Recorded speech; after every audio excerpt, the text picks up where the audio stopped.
Welcome back to our channel. All right, today we are tackling that monster that lives on every single one of our to-do lists, procrastination.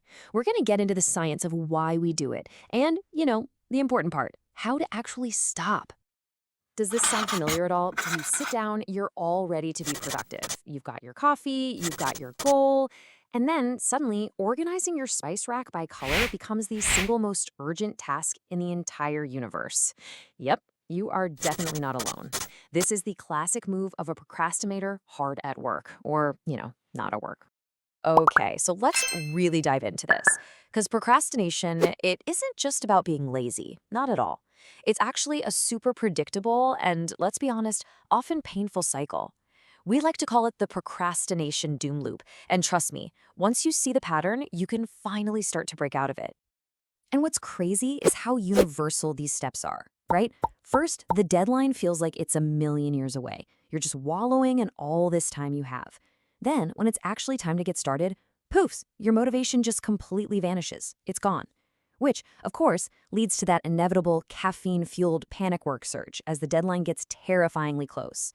You work like a maniac, you make amazing progress in this tiny window of time, and then you just limp across the finish line totally exhausted, swearing to yourself, never again. And this really gets to the heart of the problem. Think about it.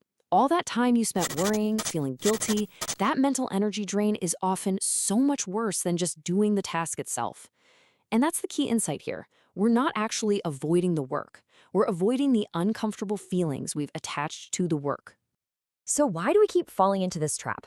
Well, it turns out there's not just one single reason. People procrastinate for all sorts of different reasons, and figuring out your own personal procrastination style is the first real step to actually beating it.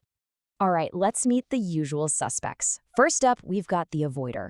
This is the person who thinks, I'll probably fail anyway, so they just don't start. That fear of failure is completely paralyzing. Then you have the bored. For them, the task is just so mind-numbingly dull that their brain physically refuses to engage. And finally, the distracted. Oh, you know this one. Every notification, every open tab, every squirrel outside the window is like a siren song pulling them away from what they're supposed to be doing. So, do any of these sound a little too familiar? Okay, now let's get into the nitty-gritty science of why this happens. And here's the good news. It's not some deep character flaw. It's actually a biological tug-of-war that's happening inside your brain. So picture this. On one side, you've got your limbic system. Let's just call it the toddler brain. It wants what it wants, and it wants it right now. It's all about that immediate pleasure, watching one more cat video, scrolling through social media, you name it. Then, on the other side, you have your prefrontal cortex, the adult brain. This is the part that handles long-term plans and self-control.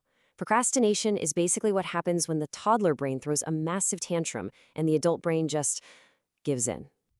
And this whole brain battle can actually be boiled down to a surprisingly simple but really powerful formula. Basically, your motivation equals your expectancy times the value, all divided by your impulsiveness. So think about it. If you're an avoider, your expectancy of success is in the basement. If you're bored, the value of the task is basically zero. And if you're distracted, your impulsiveness is through the roof.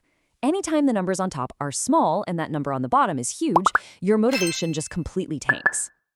Okay, so now we get it. We know the cycle, we know the different styles, and we know the science behind it. So let's get to the good stuff. How to actually fight back. We're going to look at one simple, really powerful strategy for each of these procrastination types. First up, if you're an avoider, your biggest enemy is that feeling of being totally overwhelmed. The solution? Create what we call success spirals. Forget about the massive goal of write the entire report. Instead, make your first goal something ridiculously small, like open the document. That's it. Your next goal? Write one sentence. Each of these tiny victories builds confidence and momentum, and it starts to trick your brain into believing, hey, wait a minute, I actually can do this. Now, for all of you in the bored camp, your mission is to artificially pump up the value of that task. And the way to do that is with something called temptation bundling. It's brilliant. You just pair something you have to do with something you absolutely love to do. For example, you only let yourself listen to your favorite podcast while you're doing laundry, or you only get to watch that trashy reality show you love while you're on the exercise bike. All of a sudden, the chore starts to feel like a reward. And finally, for my distracted friends out there, your job is to make it harder to act on your impulses. You literally need to build a fortress of focus around yourself. See, every extra step you put between you and a distraction gives your adult brain a fighting chance to win that argument. So, put your phone in a drawer, in another room. Use an app to block those time-sucking websites. Unplug the TV. The goal is simple. Increase the effort it takes to get distracted and decrease the effort it takes to do your work. Look, the big takeaway here isn't that you have to solve all of your procrastination habits overnight. That's not realistic. The goal is just to get started. So I'll leave you with this question. What is one tiny task you've been putting off that you can make just 1% easier to start? Like right now. Seriously, can you lay out your workout clothes for tomorrow? Can you just open that one email you've been dreading? The whole battle against leader is won with that first small step. And that's all we have for today. I really hope this helps you reclaim a little bit of your time and maybe a lot of your sanity.